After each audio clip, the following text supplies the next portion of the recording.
D'où vient notre métier finalement? Notre métier vient du moment où les hommes ont commencé à extraire les métaux du sol.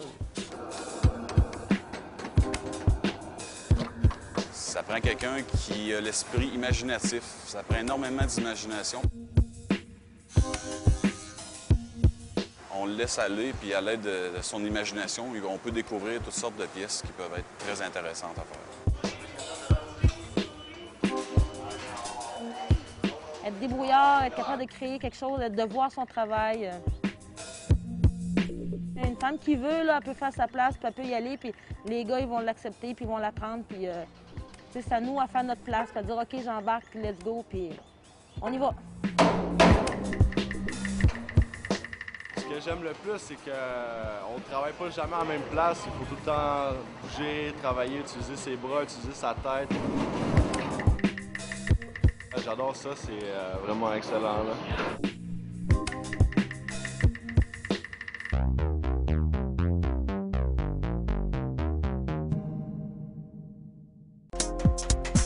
Le métier de ferblantier est passionnant pour quelqu'un qui aime le travail manuel, la précision et le souci du travail bien fait. Tracer, fabriquer et poser toutes sortes d'objets de métal en feuille représente une aventure à chaque jour renouvelée. Il y a différentes facettes au métier. Il y a la ventilation, la toiture. On a beaucoup de cours de lecture de plans. En fait, quand on sort de notre cours, je pourrais dire qu'on est en fait presque complet pour travailler tout ce qui est le métal en feuille. Aussi, on fait de la soudure. Donc, une fois qu'on s'est soudé, qu'on sait un peu travailler le métal en feuille, on peut réaliser environ tout ce qu'on veut, que ce soit dans le meuble, dans des conduits de ventilation. C'est ça. Les jeunes ferblantiers et ferblantières ont la passion du métier et sont souvent confrontés à des défis à la mesure de leur talent. Que ce soit en usine ou sur les chantiers de construction, toutes et tous y trouvent un métier qui répond à leurs aspirations.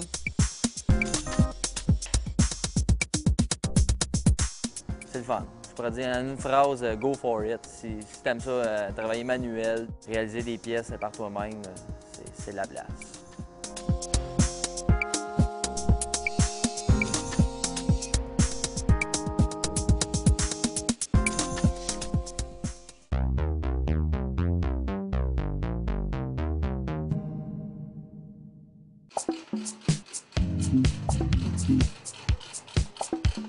Un ou une ferblantier ou ferblantière monte et répare les systèmes de ventilation, de climatisation, de chauffage à air chaud et de tout système pour l'évacuation de matières diverses. Vous pourriez également faire du revêtement métallique, installer des corniches, des coupe-feux, des solins, des gouttières et toutes sortes d'autres objets métalliques préfabriqués.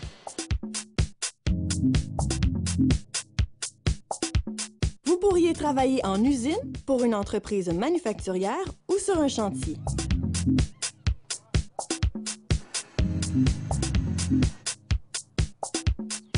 Depuis le moment où les hommes ont commencé à extraire les métaux du sol, à travailler les métaux, les connaissances se sont accumulées jusqu'à aujourd'hui, jusqu'à être capable de nous apprendre des métiers comme ça. C'est intéressant de voir que ces connaissances-là ne sont pas perdues. On peut travailler avec des pièces d'acier comme ça pour former d'autres pièces d'acier, autant qu'avec des machines à commande numérique. On passe de l'âge de pierre à la technologie.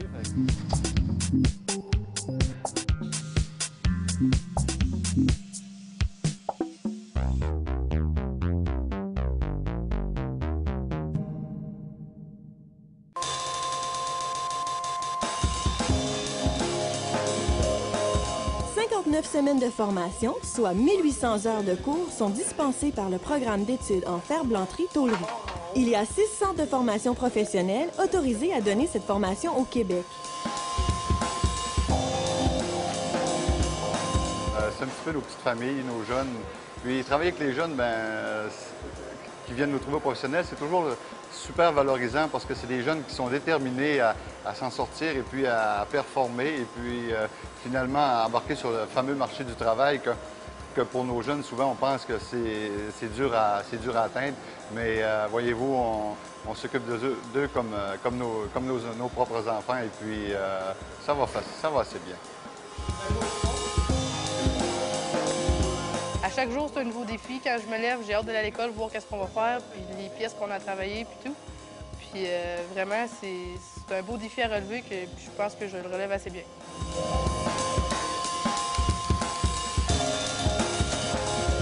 Pour obtenir votre certificat d'apprenti ferblantier et travailler dans l'industrie, vous devez présenter à la CCQ, la Commission de la construction du Québec, votre diplôme d'études professionnelles et une garantie d'emploi de 150 heures d'un employeur enregistré à la CCQ.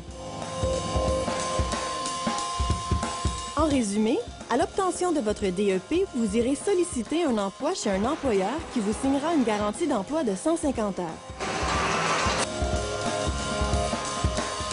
Par la suite, vous aurez 3 périodes d'apprentissage de 2000 heures chacune. Une fois les 6000 heures atteintes, vous serez admis à l'examen de qualification provinciale et si vous le réussissez, vous obtiendrez votre certificat de compétences compagnon pour ce métier.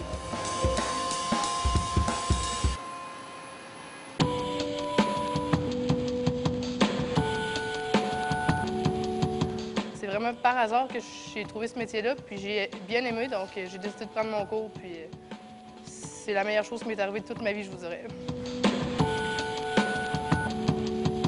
En fait, l'école, moi, présentement, où je suis un DEP, c'est une très belle place pour apprendre. On est très bien encadré, des bons professeurs. Vraiment, je finis au mois de mai. Je vous dirais que j'ai pas hâte de finir.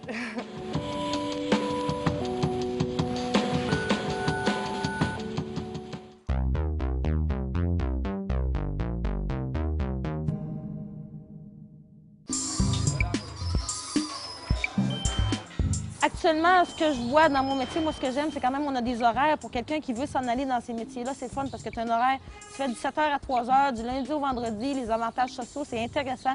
Pour les jeunes qui commencent dans la vie, là, on a des bons salaires, on a des bons avantages sociaux.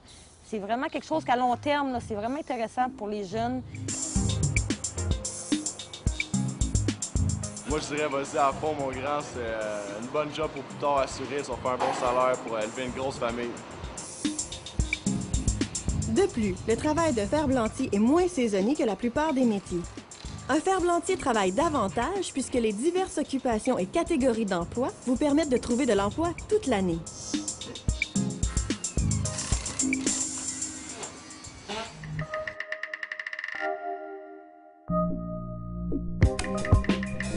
L'équipement et les nouvelles technologies offrent de nouvelles perspectives d'emploi pour les ferblantiers.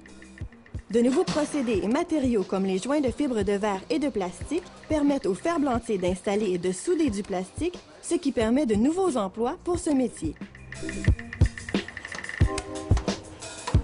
Tu as le travail sur la construction qui est en chantier, puis tu as le travail qui est à l'intérieur dans la petite shop où c'est le monde qui vient te dire qu'est-ce qu'ils veulent. Tu peux t'appeler à travailler d'une façon artisanale. Tu peux t'appeler à faire des petites corniches, tu peux t'appeler à remplacer un bas de comptoir, tu peux t'appeler à inventer quelque chose pour un problème X. Alors, plus tu es habile, mieux que c'est. Qu'est-ce qui est le fun en ferblanterie, c'est qu'il n'y a pas de compétition entre un et l'autre. Tout le monde veut que tout le monde réussisse. Parce que tu n'enlèves pas la job de l'autre, parce qu'il y en a beaucoup de jobs.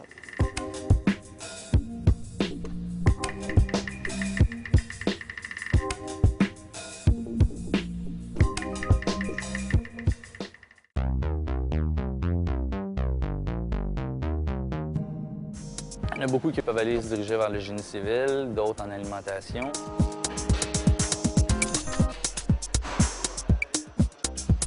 Ça change beaucoup sur un chantier de construction. Alors, tu rentres pas sur le chantier, puis tu es là pour les 20 prochaines années. Puis moi, c'est ce qui m'intéressait aussi, d'après mon tempérament, c'est quelque chose qui m'attire beaucoup aussi. Quand j'étais jeune, je construisais des affaires pour faire du skate, puis des rampes, puis tout ça, puis j'aurais dû catcher. Mais je voulais faire charpentier au début. Mais ça, vraiment, là, c'est... Une fois que tu sais travailler le métal, travailler le bois, c'est une niaiserie, là. C'est la même chose. Le bois, le métal, c'est juste que... Une fois qu'en métal, c'est bien plus résistant que le bois. Dans un métier, n'importe quel métier, un DEP, tu vas étudier 1 an et demi, dépendamment du corps de métier. Tu sors de l'école, puis tu es assuré d'une job, même ils viennent te chercher les employeurs à l'école tellement qu'ils ont besoin d'employés.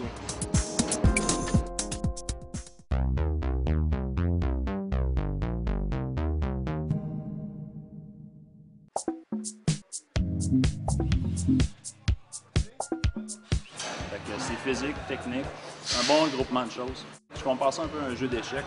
C'est qu'il faut tout le temps calculer nos coups avant de les faire parce que si on installe, c'est assez gros qu'on prend toute la place puis on peut pas se tromper. Fait que c'est quand même technique puis c'est quand même un beau métier, je trouve. Une belle facette du métier, c'est que tout est à inventer. Quelqu'un qui a de l'imagination, des nouveaux produits peuvent être inventés n'importe quand. Il suffit d'avoir une idée, d'être capable de la mettre sur papier pour la développer, puis partir du métal en feuille, puis inventer de nouvelles choses, nouveaux produits qui n'ont jamais été pensés.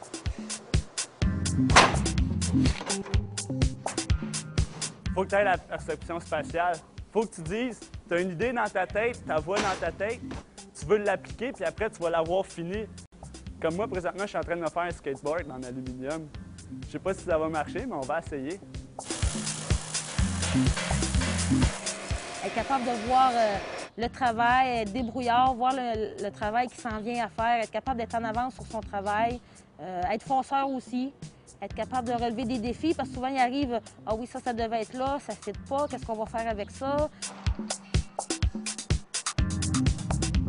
Les attitudes aussi qui sont très importantes, comme je vous disais, il y a le dessin, la précision. La précision, c'est extrêmement important parce qu'on travaille avec des métaux qui sont minces, qui demandent une très grande précision.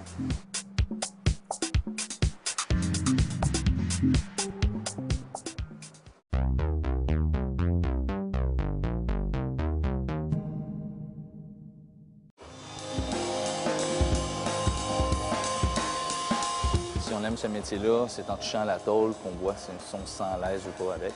Donc, c'est de venir passer une journée avec nous. C'est sûr qu'ils ne voient pas exactement tout ce qu'on fait. On peut leur montrer une partie, au moins de voir un peu comment que la machinerie fonctionne, comment que le groupe aussi est encadré, parce qu'on est quand même un petit groupe. Donc, il y a un bon esprit d'équipe entre nous autres. Tout ce que tu penses, en ferblanterie, tu peux le faire. C'est comme ça que je pourrais le dire. Tu penses à n'importe quoi, tu vas le réaliser. Ce métier-là m'a permis justement de voir ce que je pouvais faire avec mes mains, puis en même temps, ça permet toujours de réfléchir, notre esprit de créativité, puis ça, c'est une chose qui m'attire beaucoup dans ce métier-là. Moi, je pense comme Moufram, quelqu'un qui veut arriver, puis qui veut monter, il va y arriver dans n'importe quoi.